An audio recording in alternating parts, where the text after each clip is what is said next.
Spoštovani, drage raziskovalke in raziskovalci, cenjene udeleženke in udeleženci. Zbrali ste se na dogodku Bioznanost in človek, ki nas vabi, da znanost ne le počastimo, ampak se o njej tudi odkrito pogovorimo. Znanost v času umetne inteligence in družbenih omrežij ni samo ustvarjalka novega znanja. Je tudi odgovoren glas v svetu, kjer se resnica prevečkrat izgubi v poplavi informacij. Zato je dragoceno, da znanstvena beseda ostaja jasna, zaupanja vredna in odprta. Umetna inteligenca namreč za družbo predstavlja priložnost in izziv hkrati. Če želimo, da nas vodi v smer napredka, mora biti znanost vedno središče premisleka, nikakor pa ne potisnjena na obrobje.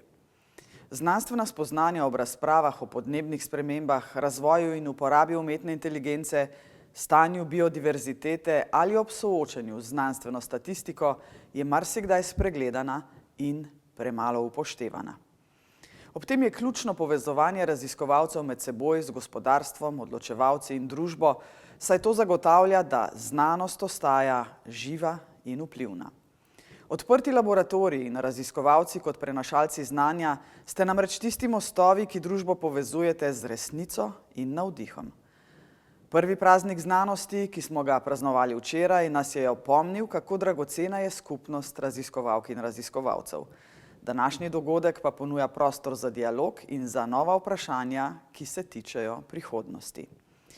Drage raziskovalke in raziskovalci, hvala, ker s svojim delom gradite družbo znanja, zaupanja in sodelovanja. Želim vam uspešen in navdihujoč dogodek.